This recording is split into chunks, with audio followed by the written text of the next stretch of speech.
നമസ്കാരം. മലയാളി വാർത്ത ആനുകാലികത്തിലേക്ക് സ്വാഗതം. നമസ്കാരം സർ. സർ, ജനമൈത്രി പോലീസ് കൊലമൈത്രി പോലീസ് എന്ന് പറയേണ്ടി വരുന്നു. ഒന്നാം പിണറായി സർക്കാരിൻ്റെ കാലത്ത് 11 മരണമാണ് കസ്റ്റഡി മരണമാണെന്നുണ്ടെങ്കിൽ രണ്ടാം പിണറായി സർക്കാരിൻ്റെ കാലത്ത് 6 എണ്ണമാണ്. ശരിക്കും ഈ ഒരു മനോധൈര്യം പോലീസിന് നൽകുന്നത് ആരാണ്? ഇത് ഈ പോലീസ് എന്ന് പറയുന്നത് ക്രമസമാധാന പാലന ചുമതലയുള്ള ഒരു സംവിധാനമാണ്. ആ പോലീസ് ഏത് രീതിയിലാണ് പ്രവർത്തിക്കുന്നത് എന്നത് സംബന്ധിച്ച് അന്തിമമായ തീരുമാനമെടുക്കുന്നത് പൊളിറ്റിക്കൽ ലീഡർഷിപ്പാണ്. അപ്പം വളരെ ലളിതമായി പറഞ്ഞാൽ ഒരു നല്ല ഭരണകൂടമുണ്ടെങ്കിൽ ആ നല്ല ഭരണകൂടത്തിൻ്റെ കീഴിൽ അച്ചടക്കമുള്ളൊരു സേനയായിട്ട് പോലീസ് നിൽക്കും. മനസ്സിലായോ? അതേസമയം ഭരണകൂടം നിശ്ചിത താല്പര്യവും ഈ പറഞ്ഞ പോലെ വൃത്തികേടുകളും ഒക്കെ ചെയ്യുന്ന ഒരു ഭരണകൂടമാകുമ്പോൾ പോലീസ് അതിനനുസരിച്ച് മാറും. ഇപ്പോൾ കേരളത്തിൻ്റെ അനുഭവം തന്നെ നമ്മളെടുത്ത് നോക്കിയാൽ കഴിഞ്ഞ UDF സർക്കാരിൻ്റെ കാലഘട്ടത്തിൽ തിരുവഞ്ചൂർ രാധാകൃഷ്ണൻ ആഭ്യന്തരമന്ത്രിയായിരുന്നൊരു ഘട്ടമുണ്ട്. ആ ഘട്ടത്തെ പോലീസിനെ നമ്മൾ നോക്കണം. ആ ഘട്ടത്തെ പോലീസിൻ്റെ പ്രത്യേകത എന്തായിരുന്നു? ആ ഘട്ടത്തെ പോലീസിൻ്റെ പ്രത്യേകത എന്ന് പറഞ്ഞു കഴിഞ്ഞാൽ കേരളത്തിൽ ഏറ്റവും കൂടുതൽ ചർച്ച ചെയ്യപ്പെട്ട ഒരു കൊലക്കേസ് തെളിയിച്ച ഒരു പോലീസാണ് അന്നത്തെ പോലീസ്. അതാണ് TP ചന്ദ്രശേഖരൻ വധക്കേസ്. കേരളത്തിൻ്റെ ചരിത്രത്തിൽ ആദ്യമായി രാഷ്ട്രീയ നേതാക്കന്മാർ പ്രതികളായി വന്ന ഒരു കൊലക്കേസ് തെളിയിച്ച പോലീസാണ് കേരളത്തിലെ പോലീസ്. കഴിവുള്ള ഒട്ടേറെ പോലീസ് ഉദ്യോഗസ്ഥന്മാരുള്ള, തെളിയിക്കാൻ കഴിയാതിരുന്ന ഒരുപാട് കേസുകൾ തെളിയിച്ചിട്ടുള്ള, വളരെ അച്ചടക്കത്തോടുകൂടി പ്രവർത്തിക്കാൻ കഴിയുന്ന ഒരു പോലീസ് സേനയാണ് കേരളത്തിലെ പോലീസ് സേന. പക്ഷെ ആ പോലീസ് സേനയെ ഏത് നിലയിൽ കൈകാര്യം ചെയ്യണം എന്നുള്ള തീരുമാനം എടുക്കേണ്ടത് പൊളിറ്റിക്കൽ എക്സിക്യൂട്ടീവാണ്. പൊളിറ്റിക്കൽ എക്സിക്യൂട്ടീവ് കോംപ്രമൈസ്ഡ് ആകുമ്പോൾ അതിനനുസരിച്ച് പോലീസ് മോശമാകും. പൊളിറ്റിക്കൽ എക്സിക്യൂട്ടീവ് ശക്തമായി ഇടപെടുമ്പോൾ അതിനനുസരിച്ച് പോലീസ് നിൽക്കും, പ്രവർത്തിക്കും എന്നുള്ളതിൻ്റെ തെളിവാണ് തിരുവഞ്ചൂർ രാധാകൃഷ്ണൻ ആഭ്യന്തരമന്ത്രിയായിരുന്നപ്പോഴത്തേക്കും ഉള്ള പോലീസ്. തിരുവഞ്ചൂർ രാധാകൃഷ്ണൻ ആഭ്യന്തരമന്ത്രിയായിരുന്നപ്പോൾ ഉള്ള അതേ പോലീസ് സേന തന്നെയാണ് ഇപ്പോഴുള്ള പോലീസ് സേന. പക്ഷെ ഇപ്പോഴത്തെ പ്രശ്നം എന്താണ്? ഇപ്പോഴത്തെ യഥാർത്ഥ പ്രശ്നം, ഈ കസ്റ്റഡി മരണങ്ങളിലേക്കൊക്കെ എത്തിക്കുന്നതിൻ്റെ യഥാർത്ഥ പ്രശ്നം ശരിക്കും പോലീസിലല്ല നിക്ഷിപ്തമായിട്ടുള്ളത്. പോലീസിൻ്റെ കുഴപ്പം കൊണ്ടല്ല. പോലീസിന് കസ്റ്റഡി മരണം ഉൾപ്പെടെയുള്ള കാര്യങ്ങൾ ചെയ്യാനുള്ള ധൈര്യവും ഒത്താശയും ചെയ്തു കൊടുക്കുന്ന പൊളിറ്റിക്കൽ ലീഡർഷിപ്പ് ആണ് നിർണായകം. ഉദാഹരണത്തിന് ഇപ്പോൾ VS അച്യുതാനന്ദനായിരുന്നു മുഖ്യമന്ത്രി എന്ന് വിചാരിക്കുക. ഒരു കാരണവശാലും ഇത് സംഭവിക്കില്ല. മനസ്സിലായില്ലേ? ഇവിടെ പിണറായി വിജയനെ പോലുള്ള ഒരു നിക്ഷിപ്ത താല്പര്യങ്ങളുടെ സംരക്ഷകനായിട്ടുള്ള ഒരാളാണ് ഇവിടുത്തെ മുഖ്യമന്ത്രി. ഒരുപക്ഷെ ലോക്കപ്പ് മർദ്ദനത്തിന്റെ ഏറ്റവും പീഡനങ്ങൾ അനുഭവിച്ചു എന്ന് പിണറായി വിജയൻ പറയുമ്പോഴും ഈ ചെറുപ്പക്കാരെയൊക്കെ ലോക്കപ്പ് മർദ്ദനത്തിൽ, നമുക്കറിയാം യൂത്ത് കോൺഗ്രസിലെ ഒരു നേതാവിനെ ഉൾപ്പെടെ ലോക്കപ്പ് മർദ്ദനത്തിൽ ഇരയാക്കുമ്പോൾ അദ്ദേഹത്തിന് ആ ഒരു പീഡന അനുഭവം എന്തുകൊണ്ടാണ് മറന്നുപോകുന്നത്? അല്ല, നമ്മൾ ഈ പിണറായി വിജയൻ്റെ ഒരു അടിസ്ഥാനപരമായിട്ടുള്ള പിണറായി വിജയൻ്റെ സ്വഭാവം നമ്മളൊന്ന് വിശകലനം ചെയ്താലേ നമുക്ക് ഇതിനൊരു മറുപടിയിലേക്ക് എത്താൻ പറ്റുള്ളൂ. പറഞ്ഞാൽ വളരെ ക്രൂരനായിട്ടുള്ള, വളരെ നീചനായിട്ടുള്ളൊരു മനുഷ്യനാണ് പിണറായി വിജയൻ. പിണറായി വിജയൻ്റെ ഇതുപോലുള്ള കാര്യങ്ങളോടുള്ള സമീപനം നമ്മളൊന്നെടുത്ത് നോക്കണം. ഉദാഹരണത്തിന് 2012 കമ്മ്യൂണിസ്റ്റുകാരനായിട്ടുള്ള TP ചന്ദ്രശേഖരനെ മുഖത്തുൾപ്പെടെ 51 വെട്ടുവെട്ടി കൊന്ന സംഭവം കേരളത്തിൻ്റെ സമൂഹ മനസാക്ഷിയെ ഏറ്റവും കൂടുതൽ ദുഃഖിപ്പിച്ച ഒരു സംഭവമാണ്. കാരണം ഒരു മനുഷ്യനെ ഒരു കുത്തിന് കൊല്ലാവുന്നതേ ഉള്ളൂ. ഒരു കുത്തിന് കൊല്ലാവുന്ന ഒരു മനുഷ്യനെ മനുഷ്യൻ്റെ മുഖത്ത് തന്നെ 51 വെട്ടി കൊന്ന അത്രയും നീചവും നിഷ്ഠൂരമായിട്ടൊരു സംഭവം കേരളത്തിൻ്റെ ചരിത്രത്തിൽ ഉണ്ടായിട്ടില്ല. അപ്പോൾ ആദ്യമായി നമ്മൾ പരിശോധിക്കേണ്ട കാര്യം വെച്ച് കഴിഞ്ഞാൽ, ഒരു കമ്മ്യൂണിസ്റ്റുകാരനെ എന്തിനാണ് ഇങ്ങനെ ഇത്ര ക്രൂരവും നീചവും നിഷ്ഠൂരമായി കൊന്നത് എന്ന് സ്വാഭാവികം നമുക്ക് ചോദിക്കാം. അന്ന് ആരായിരുന്നു പാർട്ടിയുടെ സംസ്ഥാന സെക്രട്ടറി? അന്ന് പാർട്ടിയുടെ സംസ്ഥാന സെക്രട്ടറി പിണറായി വിജയൻ. ഞാൻ മനസ്സിലാക്കുന്നിടത്തോളം ഒരു കമ്മ്യൂണിസ്റ്റുകാരനെ ഇത്ര നീചവും നിഷ്ഠൂരമായി കൊല്ലണം എന്നുള്ള നിർദ്ദേശം പാർട്ടി സംസ്ഥാന സെക്രട്ടറിയുടെ കയ്യിൽ നിന്ന് തന്നെ പോയിരുന്നു എന്നാണ് പാർട്ടിക്കകത്ത് നിന്ന് തന്നെ നമ്മൾ മനസ്സിലാക്കുന്നത്. എന്തുകൊണ്ടാണ് അങ്ങനെ പോയത്? ഒരു കമ്മ്യൂണിസ്റ്റുകാരൻ കമ്മ്യൂണിസ്റ്റ് പാർട്ടിക്ക് ബദലായി വേറൊരു പാർട്ടി ഉണ്ടാക്കിയാൽ ആ കമ്മ്യൂണിസ്റ്റുകാരൻ്റെ അനുഭവം ഇങ്ങനെ ആയിരിക്കും. അങ്ങനെ ഒരു പാർട്ടി ഉണ്ടാക്കിയാൽ ആ കമ്മ്യൂണിസ്റ്റുകാരൻ്റെ മുഖത്ത് 51 വെട്ടേൽക്കും എന്നുള്ള സൂചന കൊടുത്തതിൻ്റെ അടിസ്ഥാനത്തിലാണ് ഇത്ര നീചവും നിഷ്ഠൂരമായി ചന്ദ്രശേഖരനെ കൊന്നത്. ആ സന്ദേശം കൊടുത്ത, ആ നിർദ്ദേശം കൊടുത്ത, ആ ഉത്തരവ് കൊടുത്ത പാർട്ടി സംസ്ഥാന സെക്രട്ടറി പിണറായി വിജയനായിരുന്നു. മനസ്സിലായില്ലേ? ഇനി മരിച്ചു കഴിഞ്ഞപ്പോൾ പിണറായി വിജയൻ പറഞ്ഞ എന്താണ്? കുലംകുത്തി തന്നെ എന്നാണ് പിണറായി വിജയൻ. മനസ്സിലായി? ഇതുപോലെ തന്നെ വേറെ അനുഭവം. ഇപ്പോൾ നവകേരള സദസ്സിന്റെ സമയത്ത് പ്രതിഷേധിച്ച ഒരു ചെടിച്ചട്ടി കൊണ്ട് തലയിടിച്ച് തലയോട്ടി പൊട്ടിച്ചപ്പോൾ അത് ജീവകാരുണ്യ പ്രവർത്തനം എന്ന് പറഞ്ഞു. മനസ്സിലായില്ലേ? എന്ന് മാത്രമല്ല, പോലീസ് സേനയിലുള്ളവർ എന്ത് നീചവും നിഷ്ഠൂരമായിട്ടുള്ള പ്രവർത്തനം നടത്തിയാലും അതിനെല്ലാം കണ്ണടച്ച് പിന്തുണയ്ക്കുന്ന, അവരുടെ ആത്മവീര്യം തകർക്കരുതെന്ന് പറഞ്ഞാൽ അതിനെ പിന്തുണയ്ക്കുന്ന വളരെ നീചമായ ഒരു മനസ്സിന്റെ ഉടമയാണ് പിണറായി വിജയൻ. ഞാൻ ഒരു കാര്യം കൂടെ പറയാം. ഇപ്പൊ ടി പി ചന്ദ്രശേഖരൻ മരിച്ചപ്പം കേരളത്തിലെ പൊതുമണ്ഡലം ആകെ ദുഃഖിച്ചു. ആ ദുഃഖത്തിൽ ഏറ്റവും കൂടുതൽ പങ്കുചേർന്നു അന്നത്തെ മുഖ്യമന്ത്രിയായിരുന്ന വി.എസ്. അച്യുതാനന്ദൻ. ടി പി ചന്ദ്രശേഖരൻ വീട്ടിൽ പോയതും അതൊക്കെ നമുക്കറിയാം. അന്ന് അദ്ദേഹം ചോദിച്ചത് ഇങ്ങനെയാണ്: ഒരു കമ്മ്യൂണിസ്റ്റുകാരൻ എങ്ങനെയാണ് വേറൊരു കമ്മ്യൂണിസ്റ്റുകാരൻ ഇങ്ങനെ കൊല്ലാൻ കഴിയുന്നത്? ഇതായിരുന്നു കമ്മ്യൂണിസ്റ്റുകാരൻ്റെ ഒരു മാനസികാവസ്ഥ ഇതായിരുന്നു. പക്ഷെ അതിൽ നിന്നും വ്യത്യസ്തമായി ഇയാൾ കുലംകുത്തി തന്നെയെന്നും ഇയാൾക്ക് ഇതാണ് അർഹിക്കുന്നതെന്നും അർഹിക്കുന്നതാണ് അയാൾ കിട്ടിയത് എന്നുമുള്ള വളരെ നീചമായിട്ടുള്ള ഒരു മനസ്സിൻ്റെ ഉടമയാണ് പിണറായി വിജയൻ. മനസ്സിലായോ?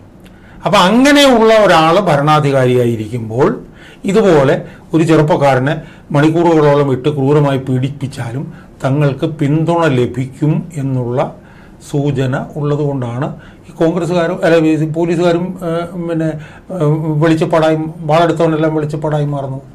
സർ, ഇത് പറയുമ്പോഴും കമ്മ്യൂണിസ്റ്റ് പ്രസ്ഥാനം എന്ന് പറയുന്നത് തൊഴിലാളി വർഗ പ്രസ്ഥാനം അല്ലെങ്കിൽ പാവങ്ങൾക്ക് വേണ്ടി നിലകൊള്ളുന്ന പ്രസ്ഥാനം എന്ന് ഒരുപക്ഷെ കേരളത്തിലായിരിക്കും ഇത്രത്തോളം ഇതിൽ ഒരു അണികളുള്ളത്. അപ്പോൾ ഈ ഒരു പ്രസ്ഥാനത്തിൻ്റെ അല്ലെങ്കിൽ ആഭ്യന്തര വകുപ്പ് കൈകാര്യം ചെയ്യുന്ന പിണറായി വിജയൻ്റെ ഒരു അദ്ദേഹത്തിൻ്റെ ഒരു ദുർബലതയല്ലേ ഇവിടെ കാണുന്നത്? ഇല്ല, ദുർബലതയല്ല ഞാൻ പറഞ്ഞത്. കാരണം ജനമൈത്രി പോലീസ് എന്നൊക്കെ പറഞ്ഞ ഏത് സ്ത്രീകൾക്കും കുട്ടികൾക്കും ആർക്കും ഏത് സമയത്തും ചെന്ന് കയറാൻ അല്ലെങ്കിൽ അവരെ സ്വീകരിക്കാൻ തയ്യാറായി നിൽക്കുന്നു എന്നൊക്കെ വലിയ പ്രചരണങ്ങളും ഒക്കെ ഉണ്ട്. അത് നമുക്ക് ഇഷ്ടപൂർവ്വം നമ്മൾ ചെന്ന് പഴയ ആ ഒരു പീഡനങ്ങൾ അല്ലെങ്കിൽ പഴയ നമുക്കൊരു പേടിയില്ല. ഇപ്പൊ ആർക്ക് ഏത് സമയത്തും ചെന്ന് കയറാൻ പറ്റുന്ന ഒരു പോലീസ് സ്റ്റേഷൻ ഇപ്പോൾ വീണ്ടും പഴയ രീതിയിലായി എന്നുള്ളതല്ലേ? അല്ല, അങ്ങനെയൊന്നും പഴയ രീതിയിലായി അങ്ങനെയൊന്നും പോലീസ് സ്റ്റേഷനിലൊന്നും അടിത്തട്ടിലൊന്നും അങ്ങനെ മാറ്റം വന്നൊന്നും വിശ്വസിക്കുന്ന ആളല്ല ഞാൻ. അതിൻ്റെ ഒന്നും സൂചനയില്ല. നമ്മൾ മനസ്സിലാക്കേണ്ടത്, ഇപ്പം പോലീസ് സേനയിലെ ഏറ്റവും തലപ്പത്ത് ഉള്ള സംഭവവികാസങ്ങൾ എന്താണെന്ന് നമ്മൾ നോക്കി. എം.ആർ. അജിത് കുമാർ എന്ന് പറഞ്ഞൊരു ADGP എല്ലാ വൃത്തികേടുകളുടെയും മൂർത്തിമത് ഭാവമാണ്. സ്വാഭാവികമായും ഉന്നതനായിട്ടുള്ള ഒരു പോലീസ് ഉദ്യോഗസ്ഥനും ഇതുപോലെ നിശ്ചിത താല്പര്യങ്ങളെ സംരക്ഷിക്കുന്ന ആളായി വരുമ്പോൾ സ്വാഭാവികമായും താഴെത്തട്ടിലുള്ള ആളുകൾക്കും ഇത്തരത്തിലുള്ള സംരക്ഷണം ലഭിക്കും. മനസ്സിലായില്ലേ? അപ്പോൾ പോലീസ് സേനയെ ക്രമസമാധാന പാലനത്തിന് ഉപയോഗിക്കുന്നതിന് പകരം ഭരണകൂടത്തിന്റെ നിക്ഷിപ്ത താല്പര്യങ്ങൾക്കുള്ള കോടാലിക്കൈയായി പോലീസ് സേനയെ ഉപയോഗിക്കുമ്പോൾ സ്വാഭാവികമായും നിക്ഷിപ്ത താല്പര്യങ്ങളുടെ സന്ദേശവാഹകരായിട്ട് പോലീസുകാർ മാറുകയും അവരിത് ചെയ്യുകയും ചെയ്യും. അപ്പം അടിസ്ഥാനപരമായി ഇത് പോലീസിനുള്ള പുഴുക്കുത്തോ പോലീസിൻ്റെ കുഴപ്പമായിട്ടല്ല നമ്മളിതിനെ കാണുന്നത്. ഇതിനെ കാണേണ്ടത് ഭരണകൂടത്തിൻ്റെ വീഴ്ചകൾ, ഭരണകൂടം നിശ്ചിത താല്പര്യങ്ങളുടെ സംരക്ഷകരാകുമ്പോൾ പോലീസുകാർ മാറും. അപ്പം അതുകൊണ്ട് ഭരണകൂടത്തിൻ്റെ സ്വഭാവത്തിൽ മാറ്റം വന്നാൽ ഇപ്പോൾ മുഖ്യമന്ത്രി എല്ലാ വൃത്തികേടുകളുടെയും മൂർത്തിമത് ഭാവം, അഴിമതിയുടെ മൂർത്തിമത് ഭാവം, സ്വജനപക്ഷപാതത്തിൻ്റെ മൂർത്തിമത് ഭാവം, മുഖ്യമന്ത്രിയുടെ കുടുംബാംഗങ്ങൾക്ക് ഉൾപ്പെടെയുള്ളവർക്കെതിരെ ആരോപണങ്ങൾ ഉയർന്നു വരുന്നു. സ്വാഭാവികമായും സേനയും ആന്തരത്തിൽ മാറും. അതിന് പകരം നല്ലൊരു ഭരണാധികാരി ആണുള്ളത്, അഴിമതി ആരോപണമില്ലാത്ത, തെറ്റുകൾക്കെതിരെ വിട്ടുവീഴ്ചയില്ലാത്ത സമീപനം എടുക്കുന്ന ഒരു മുഖ്യമന്ത്രിയാണ് ഇവിടെ ഉള്ളതെങ്കിൽ അതിനനുസരിച്ച് പോലീസ് സേന മാറും. അപ്പോൾ പ്രശ്നം പോലീസിലല്ല, പ്രശ്നം ഭരണാധികാരികളിലും ഭരണകൂടത്തിലുമാണ്. അവരുടെ നിശ്ചിത താല്പര്യം ഉള്ളിടത്തോളം കാലം ഇതിങ്ങനെ ആവർത്തിച്ചുകൊണ്ടിരിക്കും. അതാണ് ഇപ്പോൾ സംഭവിച്ചുകൊണ്ടിരിക്കുന്നത്. അതെ, ഇതിന് മുന്നേ ഇപ്പോൾ ഹൈക്കോടതി ഒരു വിധി ഉണ്ടായിരുന്നു. എല്ലാ പോലീസ് സ്റ്റേഷനിലും CCTV വെക്കണം എന്നുള്ളത്. പക്ഷേ ഇത് മിക്ക പോലീസ് സ്റ്റേഷൻ ചില മുറികളിൽ ഇല്ല എന്നുള്ളതാണ്. നമ്മളിപ്പോൾ ഈ വന്ന വീഡിയോ ഒക്കെ കണ്ടപ്പോൾ നമുക്ക് അതിശയം തോന്നി. ചില പോലീസ് സ്റ്റേഷനുകളിൽ ഇല്ല. ആ മുറികളിലേക്കാണ് ഈ പറയുന്നോണം ലോക്കപ്പ് മർദ്ദനത്തിനായി കൊണ്ടുപോകുന്നതും എന്നുള്ളത് അതിശയിപ്പിക്കുന്ന കാര്യമാണ്. പക്ഷേ ഇതിനു മുന്നേ നമുക്കറിയാം സ്റ്റേറ്റ് സെക്യൂരിറ്റി കമ്മീഷന്റെ ഒരു യോഗം എല്ലാ പ്രാവശ്യം ചേരണം. പക്ഷെ ഇതുവരെ ചേർന്നിട്ടുണ്ടോ എന്നുള്ളത് അറിയില്ല. കാരണം അതിൽ ഉൾപ്പെടുന്നത് പ്രതിപക്ഷ നേതാവ് ഉൾപ്പെടെയാണ്. പ്രതിപക്ഷ നേതാവ്, നമ്മുടെ മുഖ്യമന്ത്രി, അതുപോലെ തന്നെ നിയമമന്ത്രി, ചീഫ് സെക്രട്ടറി, പോലീസ് മേധാവി, ഇത്തരത്തിലുള്ള ആൾക്കാർ ചേർന്ന് ഒരു യോഗം ചേരേണ്ടുന്നതാണ് പലപ്പോഴും. കാരണം ഈ പോലീസിന്റെ ക്രിമിനൽ മൈൻഡ് ഉള്ളവരുടെ കാര്യങ്ങൾ കണ്ടെത്താനും അതിന് വേണ്ടുന്ന ഇതൊക്കെ ഉണ്ടായിരുന്നു. പക്ഷെ ഇതൊന്നും ഇവിടെ നടന്നില്ല എന്നുള്ളതാണ് ഈ ലോക്കപ്പ് മർദ്ദനങ്ങൾ വരുമ്പോൾ നമ്മൾ മനസ്സിലാക്കുന്നത്. പോലീസിന്റെ ക്രിമിനൽ സ്വഭാവമുള്ളവരെ അത് കണ്ടെത്താൻ സാധിക്കുന്നില്ല. ഇത് ശരിക്കും ആഭ്യന്തരത്തിന്റെ ഒരു വീഴ്ച തന്നെയല്ലേ?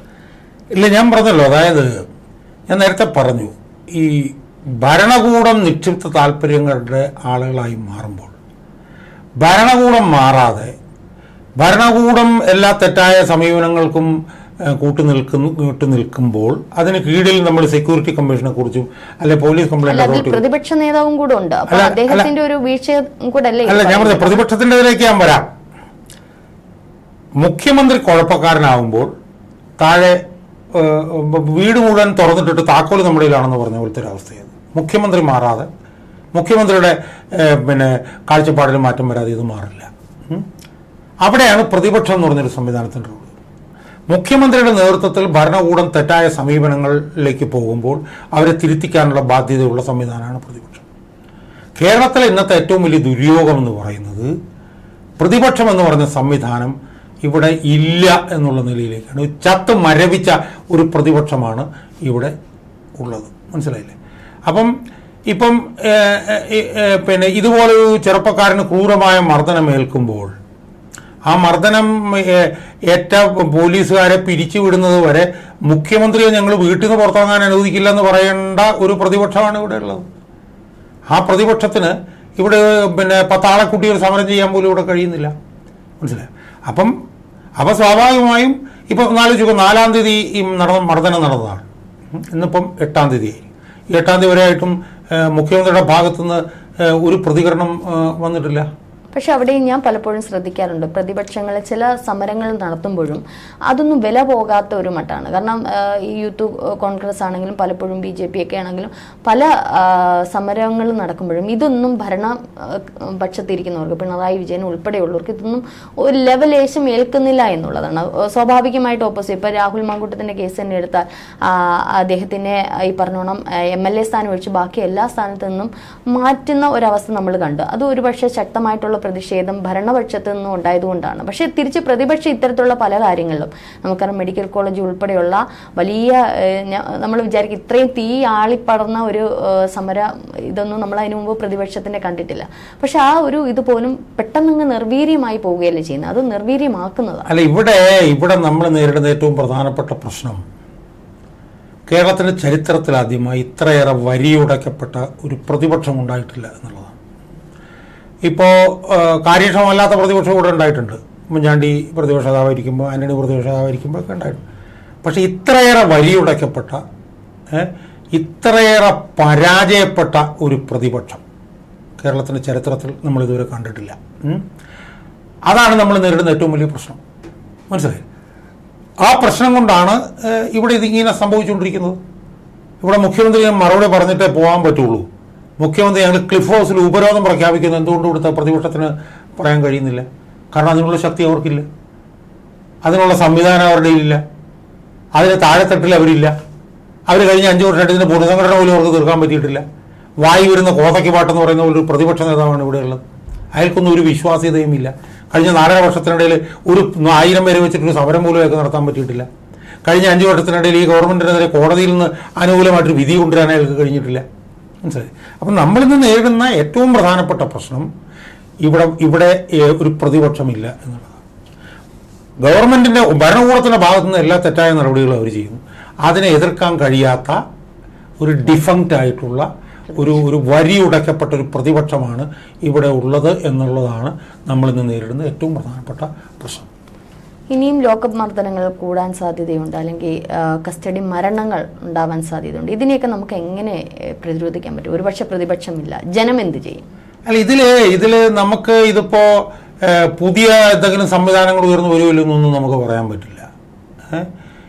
അതൊക്കെ മറ്റു പല സംസ്ഥാനങ്ങളിലും ഉയർന്നു. ഇപ്പൊ ഇവിടെ നമ്മൾ കാണുന്നുണ്ട് എല്ലാ രാഷ്ട്രീയ പാർട്ടികളും ഒരുപോലെ ജീർണിക്കുന്നത് നമ്മൾ. കാരണം ഞാനത് ചോദിക്കാൻ കാരണമുണ്ട്, ഇത്രയും കസ്റ്റഡി മരണങ്ങളും ലോക്കപ്പ് മർദ്ദനങ്ങളും ഒക്കെ വന്നിട്ടും ഒരു പക്ഷേ ഒരു സസ്പെൻഷൻ അല്ലെങ്കിൽ പ്രമോഷനിൽ നിന്ന് മാറ്റുക, അല്ലെങ്കിൽ അവരുടെ മാസപ്പടിയിൽ നിന്ന് മാറ്റി നിർത്തുക, ഇത്തരത്തിലുള്ള കാര്യങ്ങളല്ലാതെ ഈ പ്രതികൾക്കെതിരെ ഒരു നല്ലൊരു നിയമ നടപടി നമുക്ക് കാണാൻ സാധിച്ചിട്ടില്ല എന്നുള്ളതാണ്. അല്ല, കേരളത്തില് നമ്മൾ കാണേണ്ടത് ഇതുവരെ ഉണ്ടാകാത്ത പല കാര്യങ്ങളാണ് കേരളത്തിലിപ്പം നടന്നുകൊണ്ടിരിക്കുന്നത്.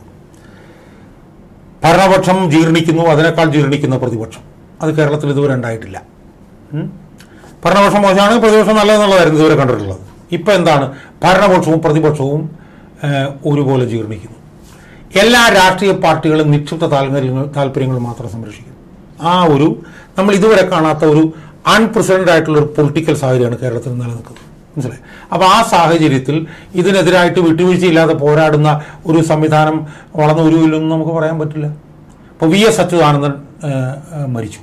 ലക്ഷക്കണക്കിന് ആളുകളാണ് VS അച്യുതാനന്ദൻ്റെ വിലാപയാത്രയുമായി ബന്ധപ്പെട്ട് വന്നു കൂടിയത്. അവരെല്ലാവരും തന്നെ വിട്ടുവീഴ്ചയില്ലാത്ത സമര പോരാട്ടങ്ങൾക്ക് പിന്തുണ കൊടുക്കുന്നവരാണ്. അപ്പോൾ അതിൻ്റെ നേതൃത്വത്തിൽ പുതിയ എന്തെങ്കിലും സംവിധാനം ഉയർന്നു വരുമില്ലെന്ന് നമുക്ക് പറയാൻ പറ്റില്ല. കാരണം കേരളത്തിൽ ഇതുവരെ കാണാത്ത രാഷ്ട്രീയ സാഹചര്യങ്ങളാണ് കേരളത്തിലുള്ളത്. അതുകൊണ്ട് തന്നെ കേരളത്തിൽ ഇതുവരെ കാണാത്ത പുതിയ എന്തെങ്കിലും ചെറുത്തുനിൽപ്പ് പ്രസ്ഥാനങ്ങൾ ഉയർന്നു വരില്ല എന്ന് നമുക്ക് പറയാൻ പറ്റില്ല. അതിനിപ്പോൾ ക്ലാരിറ്റിയോടുകൂടി എന്തെങ്കിലും പറയാൻ പറ്റുമെന്ന് ചോദിച്ചാൽ പറയാൻ പറ്റില്ല. പക്ഷേ കേരളത്തിൽ ഇതുവരെ ഇല്ലാത്ത സാഹചര്യം രാഷ്ട്രീയ രംഗത്തുണ്ടായിട്ടുള്ളതുകൊണ്ട് ഒരുപക്ഷെ അതിനെ എതിർക്കാനായിട്ട് ഇതുവരെ ഇല്ലാത്തൊരു പുതിയ സാഹചര്യം ഉരുത്തിരിഞ്ഞ് വരാൻ അധികം സമയമൊന്നും വേണ്ട. ഇപ്പോൾ ഉദാഹരണത്തിന് നിങ്ങൾ ഡൽഹിയിൽ എടുക്കുക. ഡൽഹിയിൽ 2014 വരെ നമുക്ക് അരവിന്ദ് കെജ്രിവാളിനെ കുറിച്ച് നമുക്കറിയില്ലായിരുന്നു. ആ അരവിന്ദ് കെജ്രിവാളാണ് വന്നിട്ട് പിന്നെ 10 വർഷം അവിടെ ഭരിച്ചിട്ട് പോയത്. 55 വർഷം അവിടെ കോൺഗ്രസും BJP-യാണ് മാറി ഭരിച്ചത്. അവിടെയാണ് അരവിന്ദ് കെജ്രിവാൾ എന്ന് ഭരിച്ചത്. എന്ന് പറഞ്ഞതുപോലെ കേരളത്തിലൊരു പുതിയ രാഷ്ട്രീയ സംവിധാനം ഉയർന്നു വരുമല്ലോ എന്നുള്ളതൊന്നും നമുക്ക് പ്രിഡിക്റ്റ് ചെയ്യാൻ പറ്റില്ല. അത് ചിലപ്പോൾ നാളെ ഉണ്ടായിരിക്കും. അതിനുവേണ്ടി കാത്തിരിക്കുക എന്നുള്ളത് മാത്രമേ ജനങ്ങളുടെ മുമ്പിൽ ഒരു ഓപ്ഷനായിട്ടുള്ളൂ എന്നാണ് എനിക്ക് സംബന്ധിച്ചത്. തീർച്ചയായിട്ടും ഈ ഒരു ചർച്ചയുടെ അവസാന ഭാഗത്തേക്ക് എത്തുമ്പോൾ പുതിയൊരു പ്രസ്ഥാനം അല്ലെങ്കിൽ പുതിയൊരു പ്രതിപക്ഷം ഉടലെടുക്കട്ടെ. ലോക്കപ്പ് മർദ്ദനങ്ങൾക്കും അല്ലെങ്കിൽ കസ്റ്റഡി മരണങ്ങൾക്കൊക്കെ ഒരു ശാശ്വത പരിഹാരത്തിന് നല്ലൊരു പ്രതിപക്ഷം, ഭരണപക്ഷത്തോടൊപ്പം തന്നെ നല്ലൊരു പ്രതിപക്ഷം തന്നെ ഉണ്ടാവട്ടെ. നന്ദി സാർ.